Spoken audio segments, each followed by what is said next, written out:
एक second. Class 11. Prathamesh, काल homework दिलेला केलास बेटा?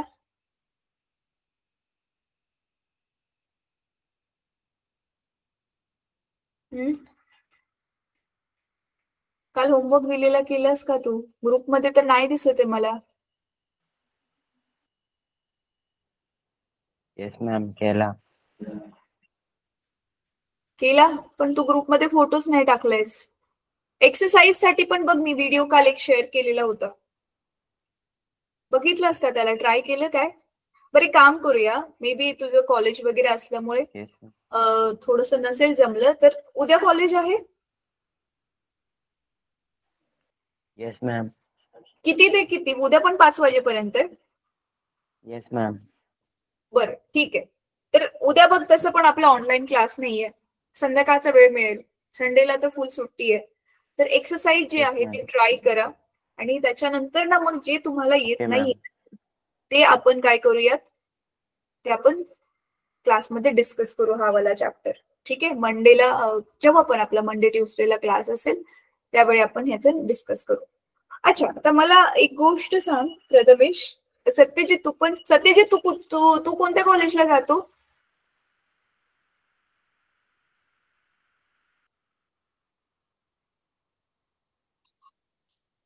प्रथमेश, प्रॅक्टिकल फिजिक्सचे किती झाले स्कूलमध्ये, कॉलेजमध्ये?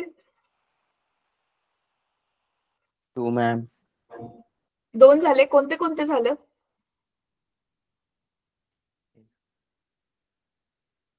एक तर वर्नियर कॅलिपर्स झालेलं तू सांगितलेलं मला, आणि दुसरं?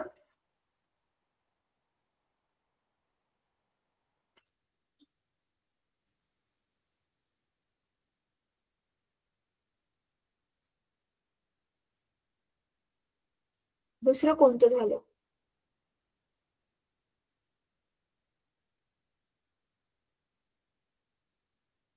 Micrometre screw gauge.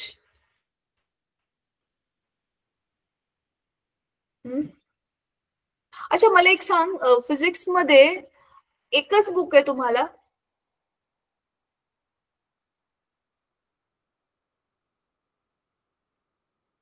Satyajit, Prathamesh, हे फिजिक्स मध्ये फक्त एकच बुक आहे की पार्ट 1 पार्ट 2 आहे?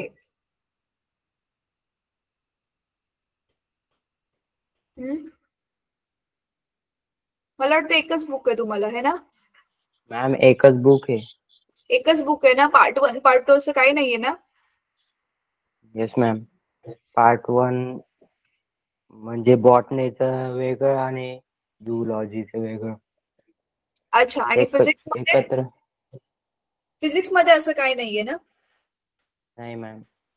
बरं, ठीक आहे. चला, मग आपला नेक्स्ट चॅप्टर आहे मोशन इन अ प्लेन. तर मोशन इन अ प्लेन आपण हा तिसरा. अच्छा, कॉलेजमध्ये कुठला धडा चाललाय फिजिक्सचा?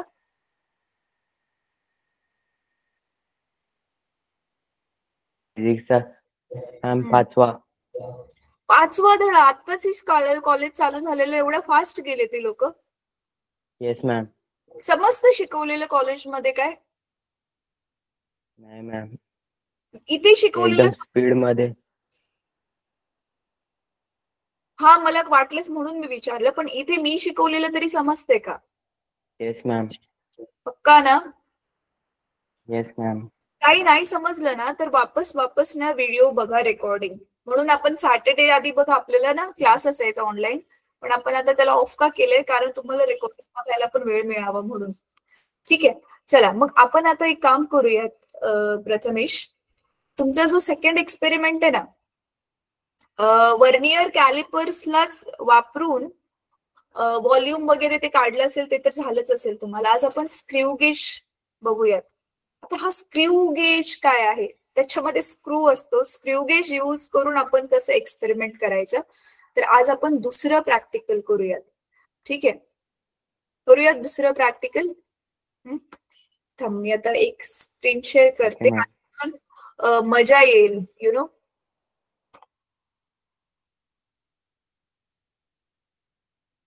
स्क्रू गेज वापरायला. स्क्रू गेज वाला झालं असेल मला वाटतंय तुझं, तर बघते, थांब. प्रॅक्टिकल का मॅम? हा, प्रॅक्टिकल. रेझोनन्स हा हे राहिलं स्क्रू गेज. चल आधी ना मायक्रोमीटर स्क्रू गेज. मायक्रोमीटर. हा येस मॅम. त्याने वायर असते ना छोटीशी वायर, त्याची डायमीटर तुम्ही मोजली असेल. Yes ma'am. हा जे नकोय ते टॅब्स बंद करते मी.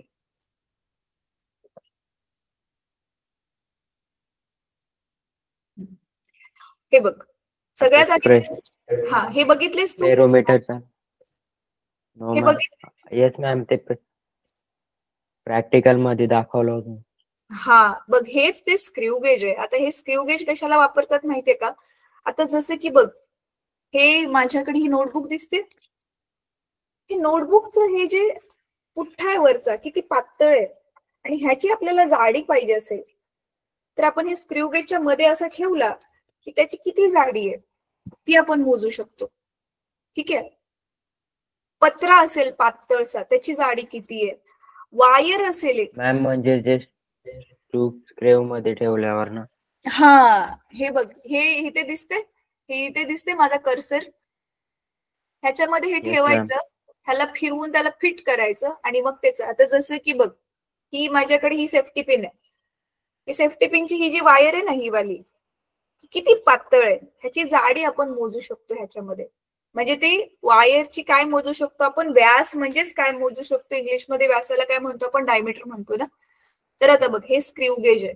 तर इथे कुठल्या कुठल्या पार्टला काय नाव दिलेलं आहे ते बघेल. हे बघ हे काय आहे, ही खालची जी आहे ती फ्रेम आहे.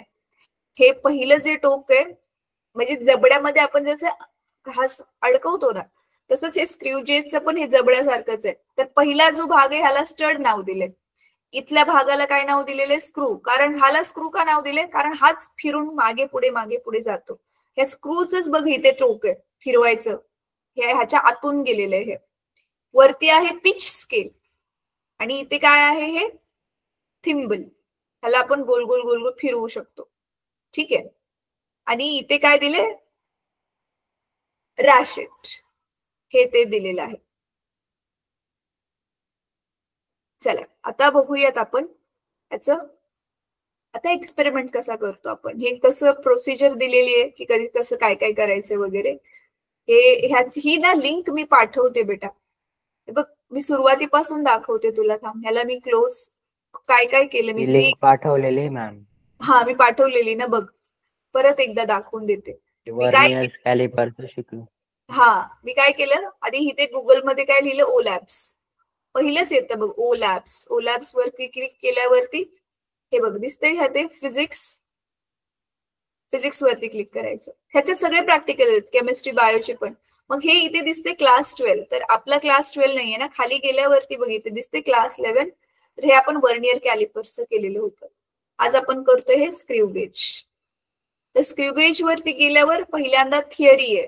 हे थिअरी म्हणजे नाही नक्की स्क्रू गेज काय आहे, त्याचे पार्ट्स काय आहेत, म्हणजे त्याची थिअरी म्हणजे काय, सगळी माहिती.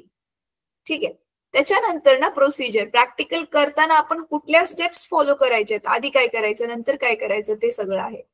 अॅनिमेशन मध्ये आता बघ ह्यांनी करून दाखवलं असेल की चाललंय काय नक्की, एक्सपेरिमेंट मध्ये काय करायचं त्याचा हा व्हिडिओ आहे. हे बघ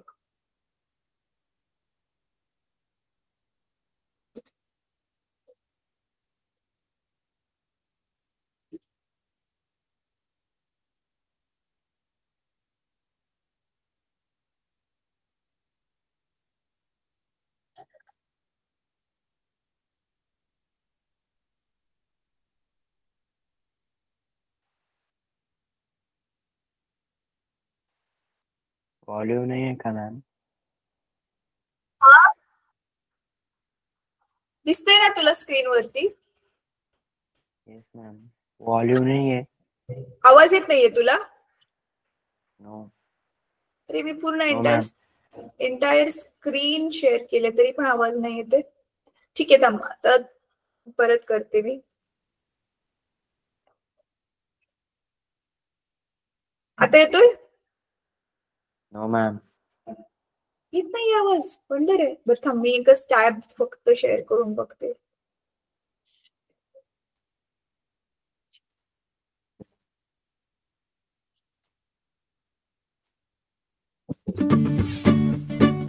आता येतोय आवाज?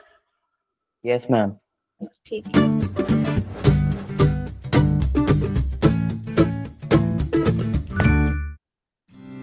Screw gauge. Let's understand the working of a screw gauge. The main parts of a screw gauge are stud, screw, frame, pitch scale, circular scale, thimble, and ratchet. Aim. To find the volume of a lead shot, a wire in an irregular lamina along with the thickness of a glass plate. Pitch of the screw gauge. हे बघ इथे जे लिहिले ना M, हे जे M आहे, Irregular lamina. M म्हणजे माझा आपला उद्देश काय आहे, आपण काय करणार आहे नक्की. तर find the volume of lead shot. Lead shot काय तुला कळेल. व्हॉल्यूम म्हणजे माहिती ना, आकारमान काढायचंय. आकारमान काय असतं माहितीये ना, एखाद्या वस्तूच्या आतमध्ये किती जागा आहे, किती सामान बसू शकतं, त्याला आपण काय म्हणतो, व्हॉल्यूम म्हणतो, राईट. परत वायरची पण आपण व्हॉल्यूम काढणार आहे. बघ, वायर आणि इररेग्युलर लॅमिना. इररेग्युलर लॅमिना म्हणजे ज्याचा काय आकार फिक्स नाहीये. लॅमिना म्हणजे एक आपला पुठ्ठा आहे ना, नॉर्मली कुठला पण पुठ्ठा, त्याला कट केलं ना कसं पण, तो बनतो इरेग्युलर लॅमिना. ते इथे दिसेलच आता. Along with the thickness of a glass plate.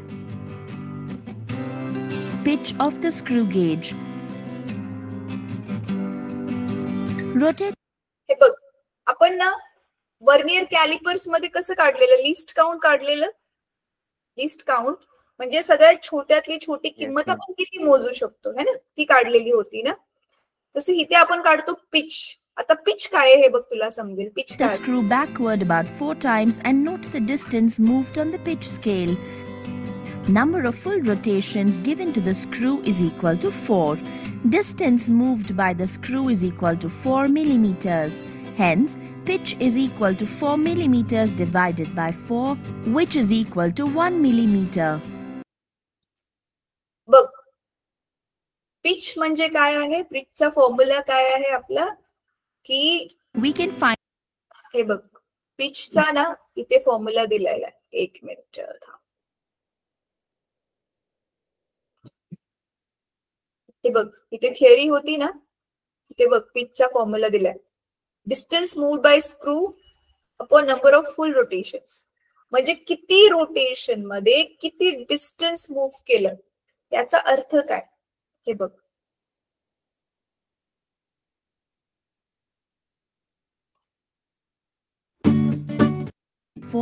which is equal to 1.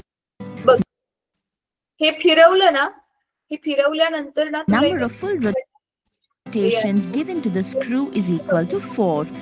एक मिनिट थांब.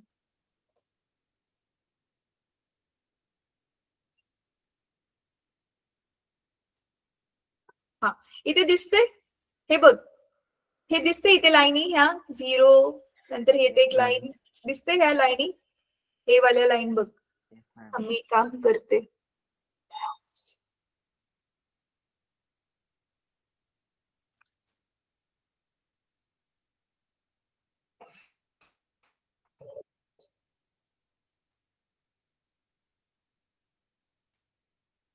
एक मिनिट हा बेटा.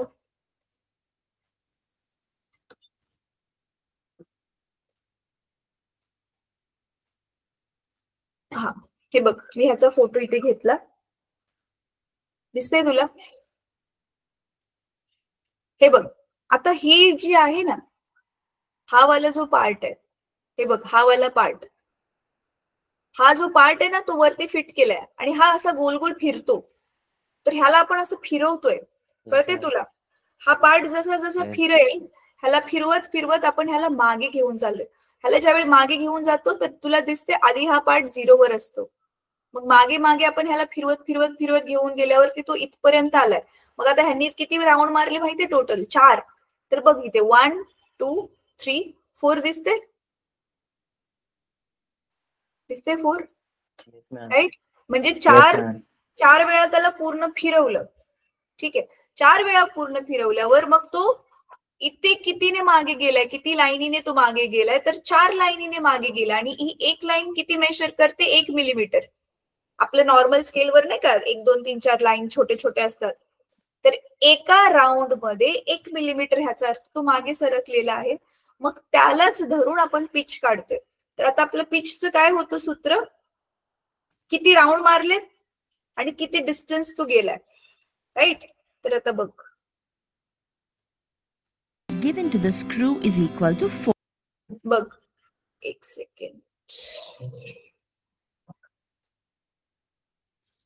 हा, इथे काय होतं, पिच स्केल रीडिंग 4 मिलीमीटर हे दिसते, हे 4 मिलीमीटरने मागे गेले. Number of full rotations given. ते बघ, नंबर ऑफ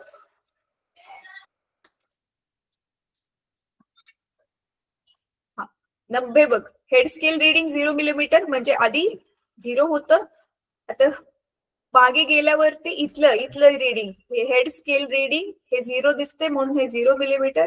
पिच रीडिंग हे 1 2 3 4 4 लाईनीने ते मागे गेलं. To the screw is equal to 4. Distance. आता बघ, नंबर ऑफ फुल रोटेशन किती फिरवलं त्याला, 4 वेळा फिरवलं त्याला, पूर्ण राऊंड 4 वेळा फिरवलं. आणि डिस्टन्स मग किती मागे गेला तो तिकडे राईट साईडला 4 मिलीमीटर. म्हणून पिचचा फॉर्म्युला काय आहे, आपल्या पिचचा फॉर्म्युला आहे distance moved upon number of total rotation. म्हणून डिस्टन्स किती मूव्ह केलं त्याने 4, म्हणून इथे दिसते अपॉन नंबर ऑफ रोटेशन्स किती आहेत 4, उत्तर आलं 1 मिलीमीटर. म्हणजे एका पूर्ण रोटेशन मध्ये किती डिस्टन्स जातं त्यालाच आपण म्हणतो पिच. कळतंय, एका पूर्ण रोटेशन मध्ये किती तू मागे जातोय त्याला पिच म्हणतो. Moved by the screw is equal to 4 millimeters. Hence, pitch is equal to 4 millimeters divided by 4, which is equal to 1 millimeter. We can find the least count of the screw gauge by using the equation. Least count. आपण pitch कशासाठी काढला, list count मोजायला. म्हणजे हे screw gauge आपण वापरून सगळ्यात छोटी कमीत कमी किती व्हॅल्यू आपण मोजू शकतो. वर्नियर कॅलिपर्सला आठवते, वर्नियर कॅलिपर्स यूज करून आपण कितीपर्यंत मोजलेलं, पॉइंट नंतर 2 डिजिट पर्यंत मोजलेलं आठवते, 1.56 सेंटीमीटर, पण ते सेंटीमीटर होतं. आणि आता इथे मिलीमीटर मध्ये आलंय बघ उत्तर, हे बघ. तर लिस्ट काउंट मग pitch upon total divisions on the head scale. आपली हेड स्केल म्हणजे ती वरची जी गोल गोल फिरणारी आहे ना, त्याच्यावरती 100 आहेत. सांगितले आता हेड स्केल कोणती आहे ते. म्हणून मग आपलं फॉर्म्युलाने लिस्ट काउंट काय आलं, पिच 1 आहे आणि अपॉन टोटल डिव्हिजन्स त्याच्यावर किती आहेत 100, म्हणून 0.01 मिलीमीटर. आणि ह्याला जर तू सेंटीमीटर मध्ये कन्वर्ट केलं तर 0.001.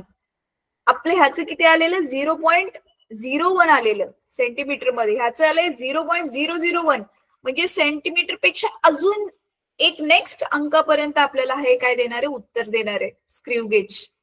कळतंय, वर्नियर कॅलिपर्स पेक्षा पण अजून पॉइंट नंतर अजून एक एक्स्ट्रा अंकापर्यंत आपल्याला हे अजून जास्त चांगलं वालं उत्तर हे देणार आहे. Is equal to pitch divided by total number of divisions on the head scale. The screw is rotated forward till the. हे दिसते, हे गोल गोल फिरलं ना आता, हे बघ, हे गोल फिरलं ना, tip just touches the stud. Note the zero coincidence of the circular scale with the screw is rotated forward till the tip just touches. ठीक आहे, ह्याला जे फिरवलं हीच आहे हेड स्केल. आता ह्याला पूर्ण फिरवून ना हे बघ 0 पर्यंत आणलंय. आधी ते मागे गेलेलं, आता पुढे आणलंय त्याला. Just the stud. Note the zero coincidence of the circular.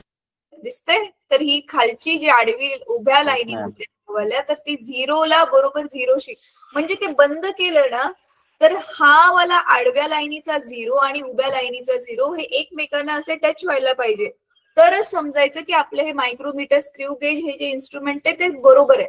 नाहीतर ह्याचा अर्थ कधी कधी इन्स्ट्रुमेंटच खराब असतं. पूर्ण फिरवल्यावर ना कधी कधी काय होतं ना, ही जी लाईन आहे ना, ह्या हेड स्केलची ही लाईन फिरणारी, कधी कधी ह्या 0च्या मागे येते. 0च्या मागे आले ना, अशा प्रकारचं जे एरर असतं ना, जे इन्स्ट्रुमेंट मधलेच एरर आहे ज्याला आपण काढू नाही शकत, त्याला मागच्या बाजूला ह्या 0च्या मागे आला ना, मग ह्याला बॅकलॅश एरर म्हणतात. काय म्हणतात रमेश? बॅकलॅश एरर म्हणतात. हा, बॅकलॅश एरर म्हणतात. आणि कधी कधी काय होतं, ह्याला पूर्ण बंद केले, ह्या झिरोच्या पण पुढे इथे कुठेतरी एक वरती ती लाईन येते, मग ते वाला एरर तरी मोजून कळतंय ना आपल्याला की हा चला एक डिजिट पुढे आहे. मग आपल्याला ऑब्झर्वेशन आपण ज्यावेळी नोट करणार तर एक आपल्याला मायनस करायचं, कारण इथे एक एक्स्ट्रा आधीपासूनच मोजते. कळते ना, जसं बघ तो रद्दीवाला येतो, आठवतंय ना, कधी कधी बघ आपण ते बघतो त्याचा वजन काटा, वजन लावलेलं नसलं तरी पण तो काहीतरी माप दाखवतोय, झिरोवर नसतो. तसंच वाला हे एरर आहे, ते एरर तर आपण काढू शकतो. ठीक आहे, म्हणून ह्याला बघ काय एरर आपण रिमूव्ह करू शकतो, ते असतात रिमूव्हेबल एरर. आणि हे जे बॅकलॅश एरर असतं, जे ही लाईन पूर्ण मागच्याच बाजूला दाखवते, तर ते बॅकलॅश एरर आपण काढू नाही शकत. अशा वेळी मग काय करायचं, इन्स्ट्रुमेंट चेंज करायचं, सरांना सांगायचं सर माझं हे स्क्रू गेज खराब आहे, मला नवीन वाला द्या, मग ते दुसरं देतील चेंज करून. The zero of the pitch scale. Zero error is equal to +3. ह्याला म्हणतात झिरो एरर. झिरो एरर म्हणजे काय, की ते पूर्ण फिरवलं आपण तरी ते झिरो, आडवा झिरो आणि उभा झिरोच्या लाईनी एकमेकांना टच नाही करत आहेत. जसं की आता बघितलंय ह्यांनी काय केलेले, इथे दिसते ही बघ, ही झिरोची खालची लाईन होती, ही लाईन दिसते झिरोची, पण हे हा लाईन बरोबर बघ वरती गेले, ते 1 2 3 दिसते, म्हणजे पूर्ण बंद केल्यावर झिरो झिरोला टच नाही होते, म्हणजे ह्या इन्स्ट्रुमेंट मध्ये एरर आहे. पण हे एरर आपण काढू शकतो. म्हणून बघ आता हे एरर कसं काढतात बघ. Zero of the pitch scale. Zero error is equal to +3. बघ आता झिरो एरर काय आहे, की ऑलरेडी 3 एक्स्ट्रा दाखवते म्हणून +3 आहे, बरोबर आहे. मग आपल्याला काय करावं लागेल, +3 ऑलरेडीच एक्स्ट्रा दाखवते, तर 3 डिव्हिजन्स आपल्याला काय करावं लागेल, मायनस करावं लागेल. आणि लिस्ट काउंट किती होतं आपलं, लिस्ट काउंट म्हणजे ती हेड स्केल वरची एक लाईन किती मोजते, छोट्यातली छोटी किंमत किती मोजते, तेच आपलं लिस्ट काउंट होतं. म्हणून मग हे 3 डिव्हिजन म्हणजेच लिस्ट काउंट एका लाईनीला किती मोजते, मग आपण लिस्ट काउंटने मल्टिप्लाय करणार. लिस्ट काउंट आपलं 0.01 आलेलं की नाही मग अशी, तर त्या 0.01 ला 3 ने मल्टिप्लाय केलं तर आन्सर काय आलं, -0.03. म्हणजे आता आपण जी पण रिडिंग घेणार त्या सगळ्या रिडिंग मधून प्रत्येक वेळी आपल्याला 0.03 काय करावं लागेल, मायनस करावं लागेल. कळतंय? आता आपण रिडिंग घेऊन बघितलं ना, मग त्यावेळी अजून जास्त समजेल काय चाललंय. 3 divisions. Zero correction is equal to -3 divisions, which is equal to -0.03 millimeters. Glass plate. Materials required: a screw gauge and the glass plate. The screw is working backwards. The given glass plate is gripped between the tip of the screw and the stud by working the screw forward. कळलं काय केलं, glass प्लेटला मध्ये fix केलं आता त्यांनी, आणि हे बघ हे फिरवून आता ग्लास प्लेटला टाईट बसवलं. आता आपण ह्याची काय काढणार आहे, किती जाड आहे ती ग्लास प्लेट ते काढणार आहे. आधी त्याची जाडी काढली की मग त्याची नंतर व्हॉल्यूम काढणार आहे, आकारमान काढणार आहे. Note the pitch scale reading and head scale reading. आता हा पार्ट बघ, पिच स्केल रीडिंग दिसते, हे 1 2 2 लाईनी गेल्या, ही खालची जी असते ना आडवी ह्या 0 वाली ही पिच स्केल आहे बघ, हा 0 आहे, मग ही 1 आणि ही 2 दिसते, दिसते का. आणि नंतर आहे head scale reading. Head scale reading इथे दिसते 60 लिहिले, हे ही जी मोठी लाईन आहे ही बघ डार्क वाली, ही 60 आहे, मग ही 61 62 63 64 65 66 दिसते 66.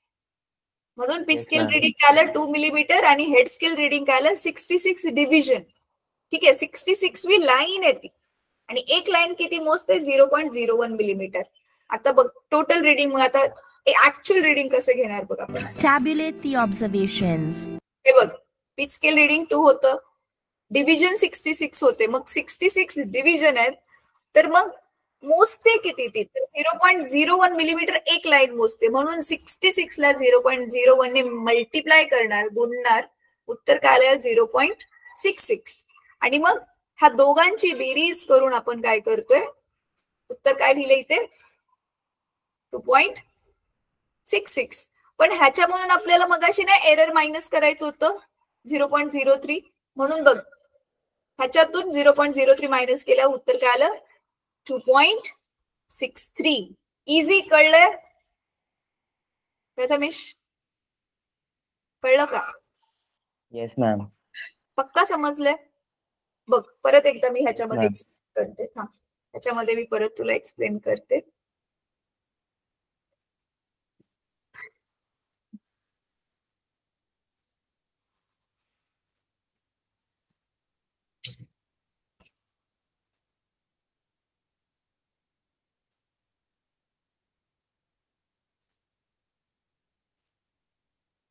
जसं आपण आता इथे सिम्युलेटर वापरून करणारच आहे, तरी पण पटकन तुला एक्सप्लेन करते. बघ कसं रीडिंग घ्यायचंय.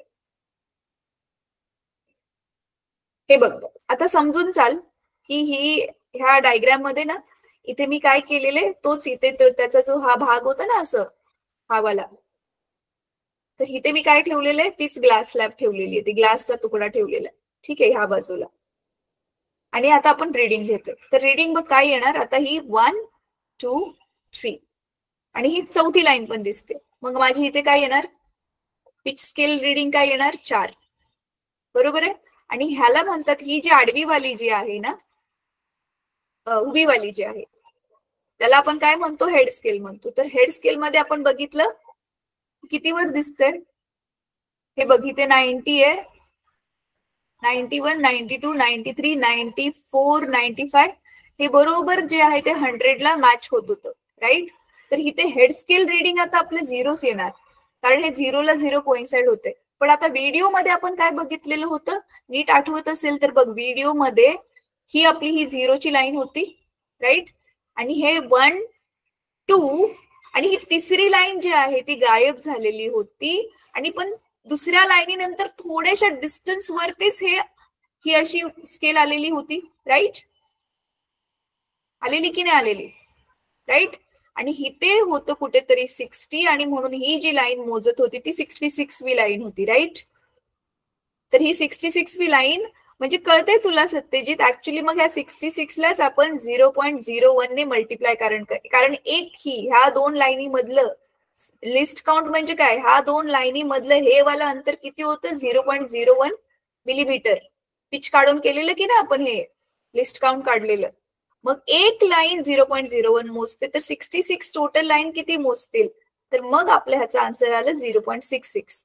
म्हणून हे अंतर तर 2 आहेच, आणि हे जे एक्स्ट्रा अंतर दिसतंय 2 नंतर हे वालं, तर हे वालं जे हे वाला एक्स्ट्रा अंतर आहे ना तेच हे अंतर आहे. समजतंय तुला सत्यजित काय चाललंय? प्रथमेश ठीक आहे. तर तर हे जे अंतर मधलं आहे ना, म्हणजे टोटल आपल्याला हे अंतर मोजायचंय, हे वालं अंतर मोजायचंय. तर हे जे मधलं अंतर आहे ते आपण ही व्हर्टिकल स्केल गोल गोल फिरणारी जी स्केल आहे ते मोजून आपण काढतोय. ठीक आहे, चला आता पुढे बघूया व्हिडिओ. सिम्युलेटर मध्ये एक्सपेरिमेंट मध्ये रीडिंग अजून घेऊन ना अजून समजेल तुला. हा झालाय स्कूलमध्ये झालंय, हा एक्सपेरिमेंट झालाय कॉलेजमध्ये. Yes ma'am. झालंय हा. बरं ठीक आहे, चल मग अजून तर समजायलाच पाहिजे तुला.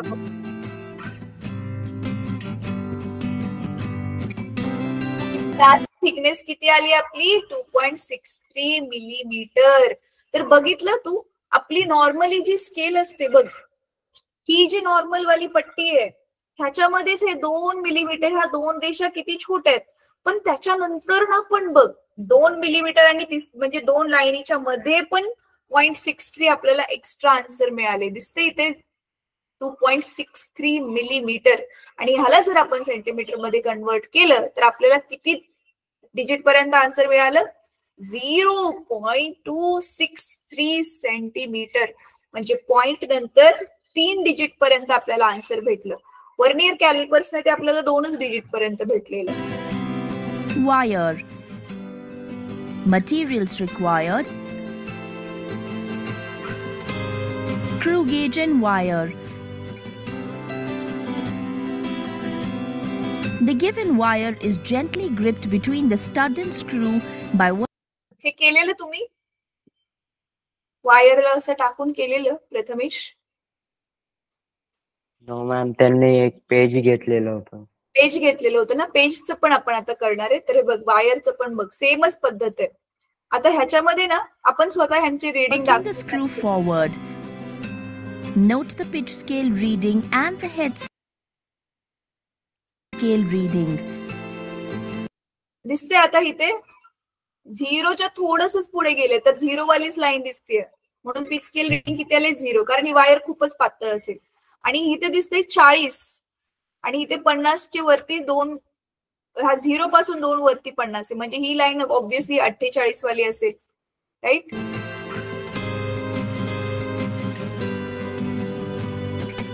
हे 48 डिव्हिजन होतं सर्क्युलर स्केल रीडिंग, है ना? सर्क्युलर स्केल रीडिंग 48 होतं, म्हणजे सर्क्युलर स्केल रीडिंगचं ऍक्च्युअली व्हॅल्यू किती आहे? लिस्ट काउंटने मल्टिप्लाय केल्यावर 0.48. आता ह्या दोघांना आपण ऍड करणार, मग किती पण आलं? 0.48. पण 3 एक्स्ट्रा मोजते ना आपल्या मायक्रोमीटर स्क्रू गेज मध्ये गडबड आहे, 3 एक्स्ट्रा मोजते. तर 3 आपण इथून काय केलं? Move the screw backward and measure the length of the wire. आता इथे आपल्याला काय मिळाली? ही 0.45 ही वायरची जाडी मिळाली, थिकनेस मिळाली. पण आपल्याला व्हॉल्यूम काढायचे ना, नुसती थिकनेस नाही काढायचे. व्हॉल्यूम म्हणजे माहितीये ना, सिलेंडरच्या व्हॉल्यूमचं सूत्र काय होतं? आठवतंय ना? सिलेंडरचा सर्क्युलर एरिया म्हणजे इथे जी आपली जाडी मिळाली आहे गुणिले त्याची लेंथ, पूर्ण सिलेंडरची हाईट. मग आता ही लेंथ मोजतोय आपण Using a scale. 13 centimetre. Volume of the wire V is equal to pi. हेच आपण केलेलं. सिलेंडरच्या व्हॉल्यूमचं सूत्र आठवते? 10वीला केलेलं तुम्हाला, शेवटचा काहीतरी धडा होता मेन्सुरेशन म्हणून, राईट? तर पाय इथे D/2 म्हणजे त्याची जी डायमीटर आहे भागिले 2, कारण पाय आर स्क्वेअर एल असतो ना. आरच्या ऐवजी आपण डायमीटर मोजले म्हणून डीच्या स्वरूपात ठेवले. रेडियस डायमीटरच्या अर्धी असते ना, म्हणून D/2 into D/2 the whole square into L. पायची व्हॅल्यू ठेवली ही बघ आपली आता जी डायमीटर आलेली. आता इथे कारण इथे काय केलं? 0 एक्स्ट्रा कसं काय आला? कारण आपण ती मिलीमीटर मध्ये काढलेली, म्हणून याला सेंटीमीटर मध्ये कन्वर्ट केलं बघ, 0 ने डिवाइड करून, 10 ने डिवाइड करून. मग 0.045/2 आणि लेंथ आपण 13 सेंटीमीटर मध्ये मोजलेली ती. आणि मग ह्या सगळ्यांचं कॅल्क्युलेशन केलं, बघ किती कमी आहे त्याची व्हॉल्यूम वायरची. 0.0207 सेंटीमीटरचा क्यूब वायरचं आकारमान आलं. कळलंय का हे तुला प्रथमेश? येस मॅम, कळलं. That is equal to 3.14 into 0.045/2 the whole square into 13, which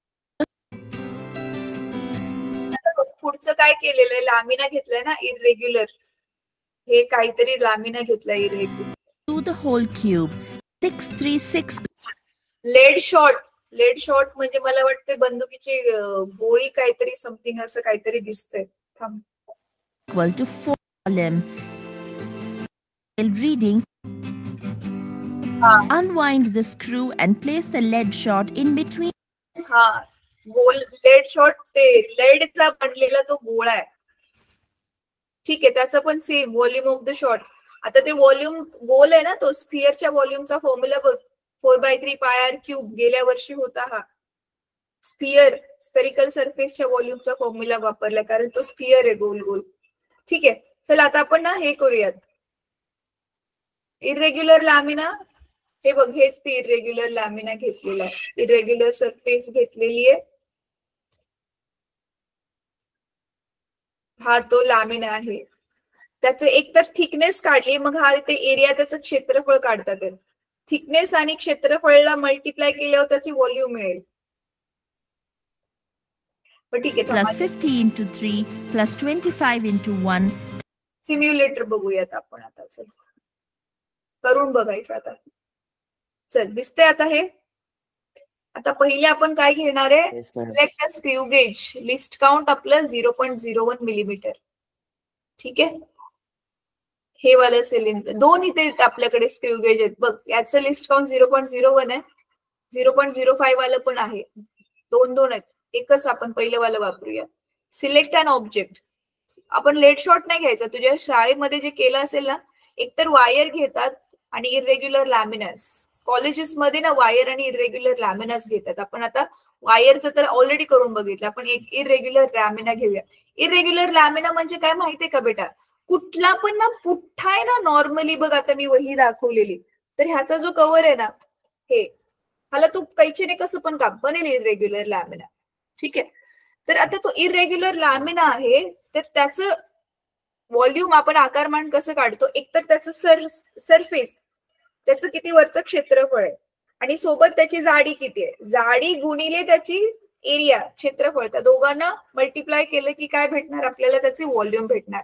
मग आता इथे हा जो इरेग्युलर लॅमिना आहे तो इरेग्युलर आहे ना. इरेग्युलर म्हणजे तो रेग्युलर शेप नाही. आपले रेग्युलर शेप कुठले? Triangle, equilateral triangle, hexagon, pentagon, proper square, rectangle, हे आपले रेग्युलर शेप आहेत ज्यांचे क्षेत्रफळाचे सूत्र आपल्याकडे माहिती आहेत. जसं की ट्रायंगलच्या एरियाचा फॉर्म्युला काय? Half into base into height. ह्याचा काय फॉर्म्युला आहे? रेक्टँगलच्या एरियाचा काय फॉर्म्युला आहे? Length into breadth. पण हा इरेग्युलर आहे. मग ह्याचा इरेग्युलर शेपचा आपण एरिया कसा काढतो हे आपण 6वीला वगैरे शिकलेलो बघ. काय करतो आपण? तो शेप उचलून ग्राफ पेपरवर ठेवायचा आणि बॉक्सेस काउंट करायचे. आठवतंय?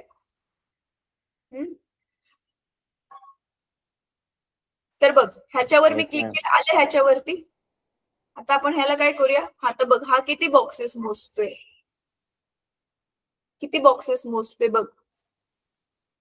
हे आतमध्ये तर एक पूर्ण 1 2 3 बॉक्स तर आतून मोजलेच ह्याचे. परत इथे थोडासा मोजतोय, ह्याला सोडून दिलं. इथे अर्धा मोजतोय, इथे अर्धा मोजतोय. तर हे 3, हे अर्धा अर्धा 4, परत हा पण एक अर्धा आणि हा पण एक अर्धा, 5 6, टोटल जवळजवळ 6 बॉक्सेस झाले है ना. ह्याचं काढल्यावर आपल्याला कळेलच. मग इथे बघ, इरेग्युलर लॅमिनाला इथे काय सांगितलंय तर एरिया मोजण्यासाठी रिझल्ट वर जर आपण क्लिक केलं, अच्छा इथे ना आपण रिझल्ट टाकू शकतो बहुतेक, पण इथे दाखवत का नाहीये?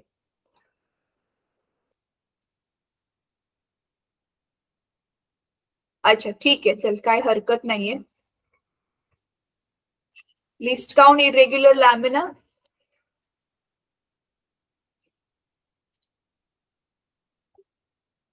हा बघ, आता आपण इरेग्युलर लॅमिनालाच घेतलेलं.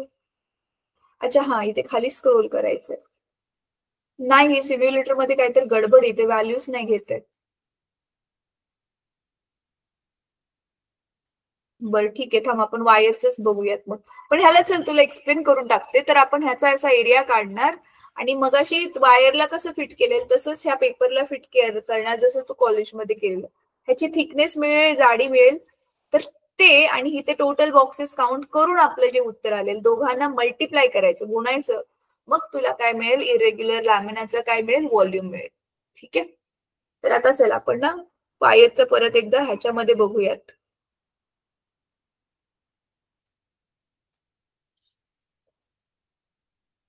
हा, ते वायरची बघ लेंथ दिलेली आहे, किती लांब आहे वायर? 5 सेंटीमीटर लांब आहे वायर. ठीक आहे.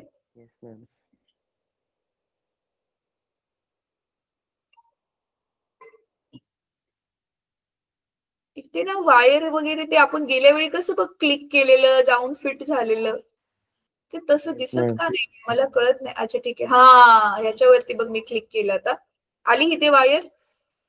आता ह्याच्यावर बघ, ह्याला आपण हा हे बघू, वरती खाली क्लिक केलं फिरतच नाहीये रे.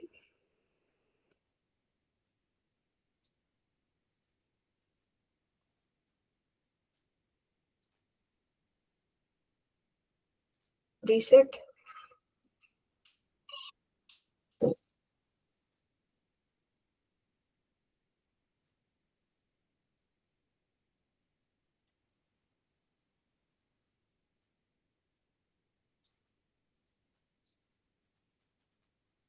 मला वाटतं हे सिम्युलेटर काम नाही करत आहे. बरं काय हरकत नाही, हे पुढे आणल्यावर बघ इकडचे रिडिंग्स चेंज होतील. आपण एखादा ना दुसरा व्हिडिओ मी तुझ्या बरोबर शेअर करेल. आता मी तुला असंच एक्सप्लेन करून दाखवते. आता तू मला रीडिंग सांगणार आहेस. सत्यजित, तू स्वतः मला आता रीडिंग सांगणार आहेस. मी आता तुला एक आकृती दाखवते. प्रथमेश, तू मला रीडिंग सांग.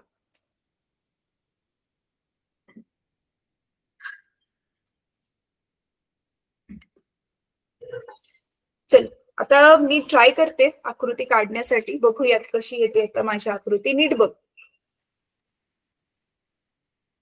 तर समजा हे तुझं स्क्रू गेज आहे, ठीक आहे. आणि इथे ना मी एक वायरच ठेवली आहे त्याच्या तोंडामध्ये. जॉ आहे तुला माहिती आहे, आणि इथे एक वायर ठेवली आहे मी, ठीक आहे. आता रीडिंग बघ हा काय येते. ही आपली 0 आहे. कुठला? ती जी आडवीवाली स्केल असते ना त्याचा हा 0 आहे. त्याच्या ही मोठीवाली लाईन, ही मोठीवाली लाईन, त्याच्यानंतर ना समजा अशा 3 लाईन दिसतात. आणि त्याच्यानंतर ना 3 लाईन झाल्यावरती ते जे वरचा जो पोर्शन असतो ना आपला गोलवाला हेड स्केल, आता ही पिच स्केलच्या 3 लाईन दिसतात. पण त्याच्यानंतर ना मग त्या मोजल्या गेल्यात. नेक्स्ट वाल्या लाईनी ज्या आहेत त्या मोजल्या गेल्यात. का बरं मोजल्या गेल्यात? कारण इथे आली आपली सर्क्युलर स्केल. त्याचा स्क्रू आलाय तो गोल गोल जो आपण फिरवतोय तो वाला इथे असा आलेला आहे, ठीक आहे. आणि नीट बघ आता त्याच्यावरती पण लाईनी आहेत. समजा इथे आहे 50वी लाईन, ठीक आहे. त्याच्यानंतर अजून 10 लाईनी येणार आहेत. 1 2 3 4 5 6 7 8 9 आणि 60वी लाईन कुठेतरी गेली ती दिसत नाहीये तुला. चला आता मला सांग रीडिंग कसं घेणार आपण ह्याचं. इथे तुम्ही वायर फिट केलीये. फिट केल्यावरती हे मला दिसते समोर. वायर नाही तर कुठली तरी जाड वस्तू आहे असं मान, कारण वायर एवढी जाड नाही. सर्क्युलर स्केल गोल गोल फिरवू नाही, फिरून फिट केलं मी होतं ऑलरेडी त्याला. आणि हे असं दिसतंय आता फिट झाल्यानंतर असं दिसतंय मला आता. मग पिच, मग आपली जी मेन स्केल आहे, मेन स्केललाच पिच स्केल असं पण म्हणतात. मग पिच स्केल वरती किती लाईनी तुला दिसतात बघ. मेन रीडिंग किती येते? हे 0 आहे. 1 येस. तर पिच स्केलचं रीडिंग 3 येणार. सर्क्युलर स्केलचं रीडिंग काय येणार?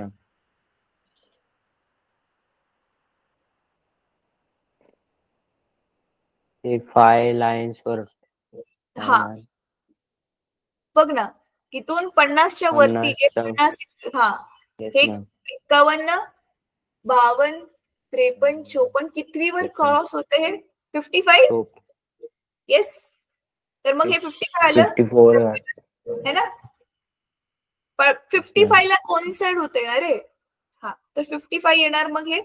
पण हे 55 रीडिंग आहे. पण ह्याला आपण लिस्ट काउंट आपलं काय आलेलं होतं? लिस्ट काउंट होतं आपलं मगाशी 0.01 मिलीमीटर. तर ह्याला मल्टिप्लाय केल्यावर ह्याचा आन्सर मग हे सर्क्युलर स्केल डिव्हिजन आहे. हे सर्क्युलर स्केल रीडिंग नाही. हा सॉरी, हे सर्क्युलर स्केल डिव्हिजन. डिव्हिजन म्हणजे किती लाईन. मग रीडिंग काय येणार आता? सर्क्युलर स्केल रीडिंग येणार आपलं ह्याने मल्टिप्लाय केल्यावरती 0.55. बरोबर ना. पॉइंटच्या नंतर घर आहेत ना, मग हे 0.55 येणार. मग आपलं टोटल रीडिंग काय होणार आता? 3.00. ह्या 3च्या पुढे काय नाहीये म्हणून आपण 3.00 टाकू शकतो. प्लस 0.55. मग उत्तर आपलं 3.55. म्हणजे कळतं ही जी वस्तू मी इथे अडकवली आहे त्याची जाडी किती? 3.55 मिलीमीटर. आणि जर समजा इथे आपलं काहीतरी एरर असतं, मग अशी जसं 3 एरर होतं, तर इथून आपण काय केलं असतं? तेवढ्या लाईन एरर काय केलं असतं? मायनस केलं असतं. कळतंय? इझी आहे हा एक्सपेरिमेंट, ठीक आहे. आता समजा इथे ना हा मी जाडासा पुठ्ठा टाकलाय हा प्रथमेश. तर आता बघ आपला हा जो नॉर्मल असा ग्राफ पेपर असतो, हा असा ग्राफ पेपर असतो ना. आता ही आपल्या पुठ्ठ्याची काय झाली? हे समजा असा हा पुठ्ठा आहे आणि ही पुठ्ठ्याची मी जाडी काढली की हा किती बॉर्डर त्याची किती जाड आहे. आणि ह्याच पुठ्ठ्याला जर आता मी ह्याच्यावरती ठेवलं असं, हे तुला माहितीये ना, मग आपण हे असे बॉक्सेस काउंट करतो. एक पूर्ण अख्खा बॉक्स असेल तर एक मोजतो, अर्ध्यापेक्षा जास्त असेल तरी पण एक मोजतो. पण इथे जसं अर्ध्यापेक्षा बघा, आपण अर्ध्यापेक्षा कमी मध्ये फिट झाला, इथे अर्ध्यापेक्षा कमी, तर तो बॉक्स नाही मोजत आपण. तर मग असे आपण टोटल बॉक्सेस मोजून, समजा हे किती आहेत, 20 बॉक्सेस आहेत, तर ह्याचा अर्थ ह्याचा एरिया, जसं ट्रायंगलचा एरिया असतो half into base into height, तसा ह्याचा एरिया किती आला, 20 सेंटीमीटर क्यूब. कारण हे एक बॉक्स 1 सेंटीमीटर असतो, माहितीये ना, 1 सेंटीमीटरचा असतो हा एक बॉक्स. तर ह्याचा एरिया आला बघ, ह्याचा एरिया आला 20. थिकनेस म्हणजेच त्याची जाडी आपण आता मोजली, ती किती आलेली होती, 3.55. पण ही 3.55 जाडी मिलीमीटर मध्ये आणि एरिया सेंटीमीटर मध्ये, म्हणून ह्या जाडीला पण मिलीमीटरचं सेंटीमीटर मध्ये करण्यासाठी आपण काय करणार, 3.55 ला 10 ने भागणार, मग उत्तर येईल 0.355. राईट. मग आता ह्याच एरिया आणि थिकनेसला मल्टिप्लाय केलं म्हणजे 0.355 ला तू 20 ने मल्टिप्लाय केलंस की जे उत्तर येईल तेच आहे तुझा volume of this lamina. Volume म्हणजे आपल्या ह्या पूर्ण रूम मध्ये तो लॅमिना किती जागा खातोय, त्याला ठेवण्यासाठी मला किती जागा लागणार आहे. समजतंय? जसं आता मी आणि तुझ्या रूम मध्ये, तर प्रत्येक वस्तूने स्वतःची एक जागा व्यापलेली आहे ना, तर त्यालाच आपण काय म्हणतो, व्हॉल्यूम म्हणतो. आकारमान, किती आकार घेतलाय त्या वस्तूने. समजलंय बेटा? काय केलं आपण, समजलंय का प्रथमेश? Yes ma'am. पक्का ना? तरी पण ना, मॅम. आता हे पूर्ण प्रॅक्टिकली खरं लॅब मध्ये कसा एक्सपेरिमेंट करून दाखवलं असेल ना, त्याचा एक युट्यूब वर व्हिडिओ असेल, तो व्हिडिओ मी तुला पाठवते, तो नक्की बघ. ठीक आहे? आणि तो व्हिडिओ बघून झाल्यावर तू जर्नल मध्ये तुम्ही प्रॅक्टिकल लिहिता ना आणि चेक करायला देता टीचर्सला, येस मॅम. ते जर्नल मध्ये परत एकदा बघ की आपण नक्की काय केलंय. आता हे मी तुला एवढं सारखं वारंवार का सांगते माहितीये, प्रॅक्टिकलचे सेपरेट मार्क्स आहेत, माहितीये ना. किती मार्काचे आहेत रे प्रॅक्टिकल्स, किती मार्काला आहेत आणि थिअरी किती मार्काला आहे प्रथमेश? मॅम ते 5 मार्क्स नाही, 10. नाही बेटा, ऐक, ते प्रॅक्टिकलचे मार्क्स त्याच्यानंतर त्याच्यात आज कसे तुकडे केले ते नाही विचारत मी. तुझा 100 मार्काचा पेपर असेल ना, जेवढं मला माहितीये 80 मार्काचा नाही तर 70, 70 मार्काची तुझी, 70 किंवा 80 मार्काची थिअरी असेल आणि 20 मार्क्स तर बघ प्रॅक्टिकललाच आहेत. येस मॅम, 20 आहे आणि बाकीचे जे आमची युनिट टेस्ट वगैरे होतात ना, त्याचे पण मार्क्स पकडणार. युनिट टेस्ट कधी आहे? चालेल मॅम, आता मी फिजिक्सची देतोय. अच्छा, झाली परीक्षा? Yes ma'am, chemistry and biology झाली, फिजिक्स राहिलेली माझी. Physics, English, Marathi. अच्छा, फिजिक्स मध्ये कोणते कोणते धडे जातात युनिट टेस्टला? ते 1, 2. 1 आणि 2 दोनच धडे आहेत फक्त, है ना? Yes ma'am. हा बघ, आपले दोन्ही पण धडे चांगले झालेले आहेत. कधी आहे फिजिक्सचा पेपर, कधी आहे? मॅम त्यांनी आन्सर घरून लिहून आणायला लावलेले, क्वेश्चन दिलेले. अच्छा, क्वेश्चन दिलेले, आन्सर घरून लिहून आणायला लावलेत. अच्छा, मे बी तुमचा फर्स्ट टाइम आहे म्हणून असं त्यांनी केलं असेल. बरं, ठीक आहे बेटा, ठीक आहे. मग त्याच्यामध्ये काही डाऊट वगैरे तुला आला तर मला तू विचारू शकतोस. ठीक आहे, तर चला आता मी तुला व्हिडिओ पाठवते ग्रुपमध्ये एक्सपेरिमेंट करण्याचा, मायक्रोमीटर स्क्रू गेजचा. तो व्हिडिओ बघ की लॅब मध्ये कसं कसं जे पण टीचर असेल कसं एक्सपेरिमेंट करून दाखवलेलं आहे तो बघ.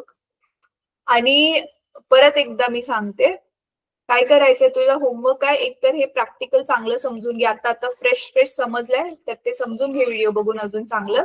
आणि नंतर तुला सेकंड जो आपला चॅप्टर होता मॅथमॅटिकल मेथड्स, त्याची एक्सरसाइज सोपी आहे. काल मी व्हिडिओ लिंक टाकलाय, त्याला बघून बघून त्याची गणितं सोडव. मला वाटते बसलास ना 1-1.5 तासामध्ये होईल तुझी ती एक्सरसाइज सोडवून, कारण इझी आहे.